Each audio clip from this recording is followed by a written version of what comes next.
Thank you very much, Craig, for joining me. Hey, it's my pleasure. So, I want to talk to you today about philanthropy. A lot of people know your history, and it's been about 20 years since you stepped away from the helm of Craigslist, which you founded in 1995. And since 2016, your focus, the bulk of your time, and it seems a considerable amount of your money has gone to philanthropy. So I would like to get into some of those issues in a minute. But first, I want to ask you a question, which is what is driving your overall philanthropy? What's at its heart? What's in your heart that makes these issues so important to you? Well, a lot of it has to do with what our country aspires to be about fairness and opportunity and respect.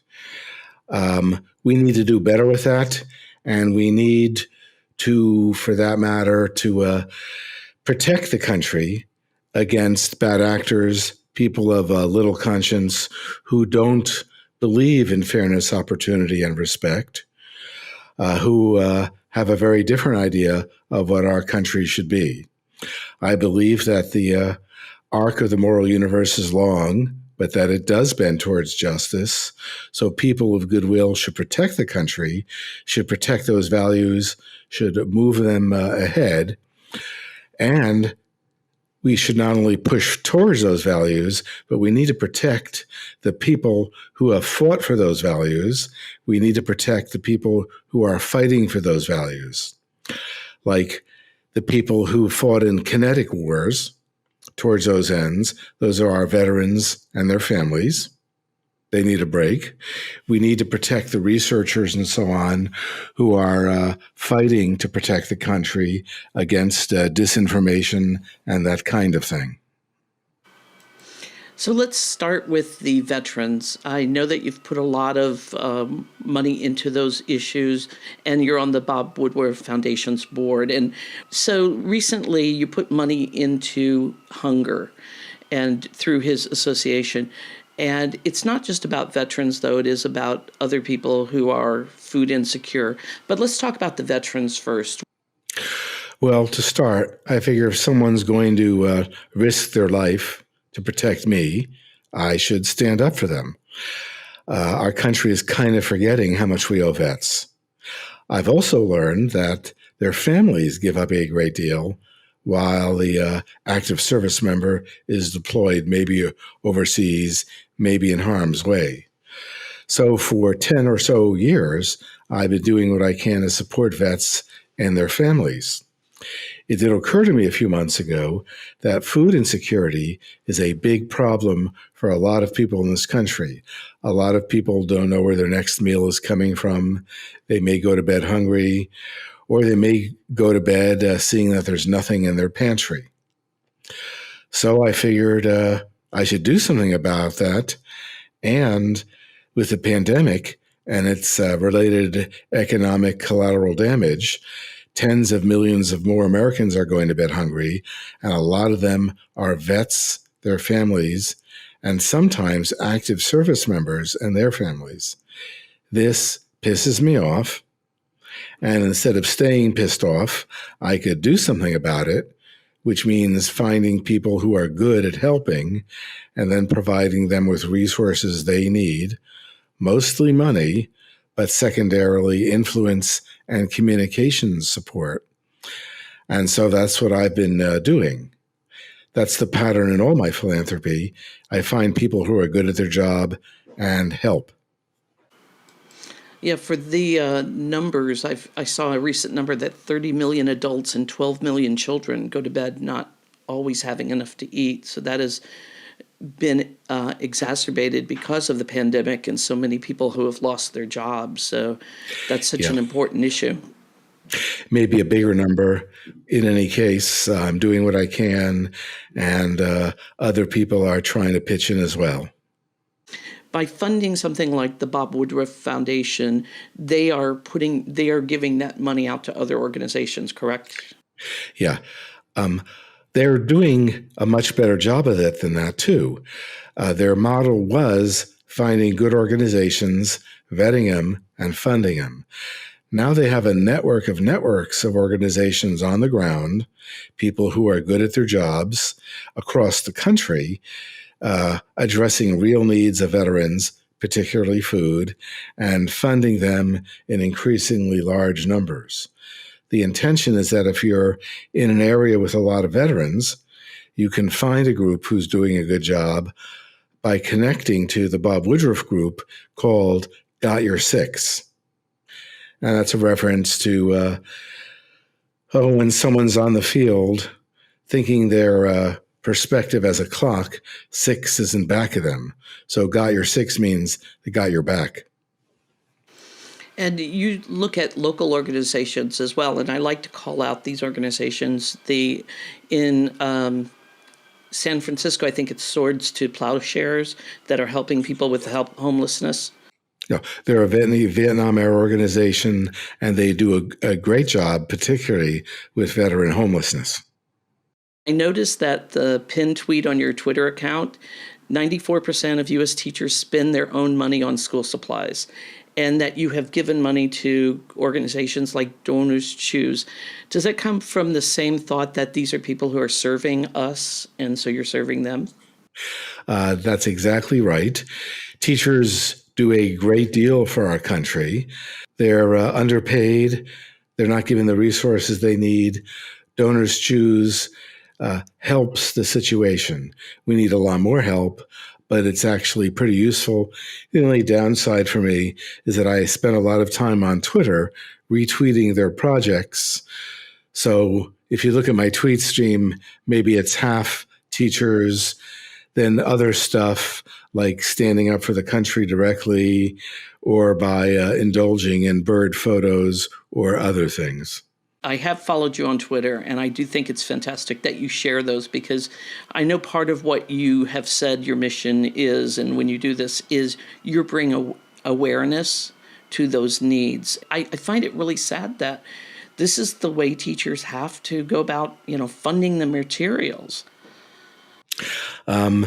It pisses me off, but at least I can do something constructive about it, which helps with anger management. Anger isn't good for anyone, and so it's much better to help solve a problem than to be angry.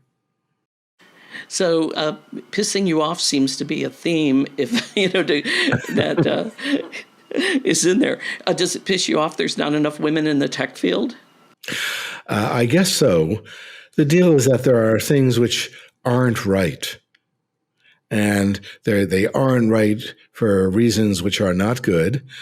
So rather than being angry, I try to do something constructive.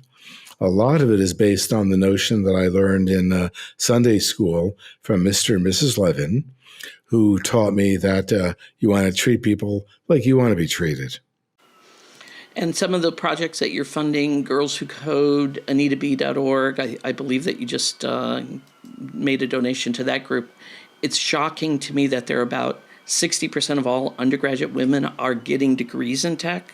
But when it comes to graduation, only 20% of those women are working in tech. Yeah, it's disappointing, too, because when I went to college, computer sciences, this is the early 70s, and it looked like a lot of women were getting degrees. But something happened so that the women who got good jobs disappeared, and then fewer women were taking computer science courses. The idea is to turn that around. So I'm working with groups like at University of San Francisco, also at Case Western Reserve, my alma mater, and I just did a podcast with them because it looks like we're turning that around by basically standing up for women and people in other groups who want to get into computer sciences and other fields like cybersecurity. Right now, there's enormous need for everyone with talent in computer sciences and specifically in cybersecurity, because there's hundreds of thousands of jobs in cybersecurity that need people to fill them. A lot of people I've talked to say that for underrepresented groups like minorities, women, sometimes what turns them off is not seeing their, someone there who is like a role model or a mentor. That could be the case. It's something the people I support are addressing, maybe slowly. I'd like it to be for the near term right away, but that may be a medium or long-term thing. I have to defer to the people who are good at their job, and those are people who have things like social skills. Mm-hmm.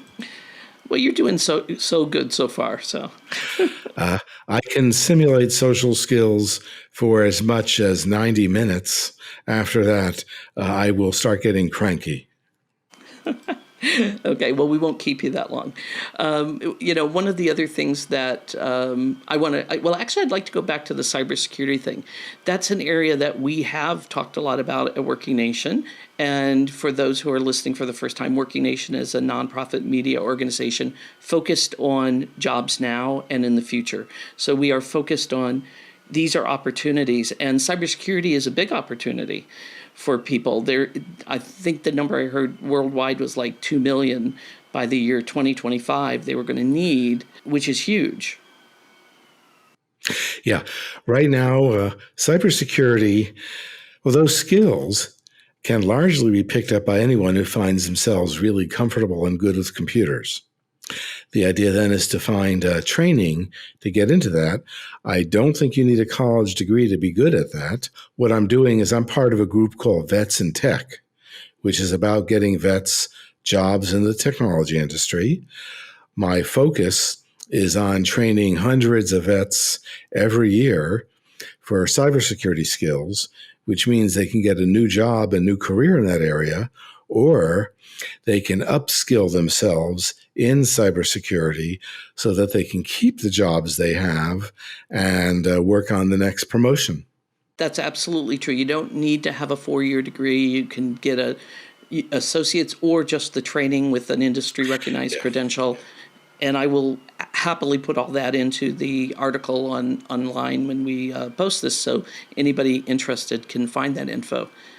You've given millions of dollars away to support journalism, protect press freedom, and in support of local news. Why is that such an important issue to you? Well, in high school history, my teacher set my politics in place, which are about the Bill of Rights, the Declaration of Independence, and the Constitution. And tied in with all that is, as I like to put it, the trustworthy press is the immune system of democracy. A trustworthy press protects us in terms of attempts at disinforming the public. The press protects us against corrupt politicians, or is supposed to do that. So I figure I have the resources to help people who are good at their job in journalism and journalism ethics. I help support them, again, with money and influence. That's working. I'm one of a whole bunch of people who stood up for the press last year, such that the press did a better job than they did in 2016. In my thinking, the immune system of democracy performed better than it did in 2016. They still need to do a lot better, and I'm engaged with that. And what about local news? I've worked in local news, I've worked in national news, and I have seen budgets erode. I don't think in the last job I had, I did more than one story on local job opportunities or the city council. I mean, these are things that people need to know about what's going on in their community. Well, we live in neighborhoods, in communities, and towns. Even if you're in a big city, your neighborhood is kind of a small town, and we need news to cover that. And to that end, I'm supporting the American Journalism Project, Report for America, and then a couple specific institutions like the City in New York and WNYC, who do a good job of covering what matters to New Yorkers. The Times, the Wall Street Journal really don't do much of that anymore, because sometimes you care about what's happening with the local school board or what's really going on in City Hall. And sometimes, like what Gothamist covers, you want to hear more about local celebrities like Pizza Rat or the fabulous Mandarin Duck, who has since disappeared, but I'm sure was delicious. Well, the Snowy Owl is still in Central Park. That's right. Snowy Owl fandom is very much alive. If I were to go up to Central Park, I would like to make an appointment with the Snowy Owl. You told me in an email exchange that the bird watching, which you have referenced already, is half-assed. The birds have to come to you. Yes. In New York and here, my wife and I put out food and water for the birds. The deal is we've done so, then they need to come over and to be watched. And in fact, even where I'm sitting, I see a number of birds coming around to be watched, mostly the usual, dark-eyed juncos, house finches. Occasionally, a hummingbird will come over to the window and check things out. There's also a couple of very curious crows who may be learning that we are the source of their snacks. In my own home, or at my own home, I'm watching mine from my porch, and you've named all the ones that I have. I do have a mourning dove that likes to come by a lot as well. I love mourning doves, but our mourning doves are all, for some reason, in New York. I do have the Allen's hummingbird who visits nearly every day. Yes. So kind of to wrap up, I love talking about birds, and all my colleagues are tired of me talking about birds. So I will move on. My own nerddom. I'm thinking Bird and Nerd is a new podcast that I need to start. Yes. I will invite you to be the first guest if you'd like. I want to talk about one last thing. So the money that you're spending, influence, your dollars, is there any issue that you think is underrepresented, underreported on, that you would like to use your influence to help people know about? Right now, especially as a result of a report yesterday from the Election Integrity Partnership, they point out that the greatest threat to our country are people attacking our country using different disinformation techniques, and that it is time to fight back more effectively, starting with the disinformation super spreaders, public figures who are really good at lying. And that's the next step in terms of protecting our country from those who wish to do us harm. And is there any group that you're looking at right now, or that you have put money into? It's a network of groups. I'll leave some out as I say. There's the Stanford Internet Observatory. There's the Markkula Center for Applied Ethics, Harvard Kennedy Shorenstein Center. There's various groups at the Columbia and CUNY journalism schools. There's Aspen Digital via the Aspen Institute. There's the Alliance for Securing Democracy and the Atlantic Council DFR Lab.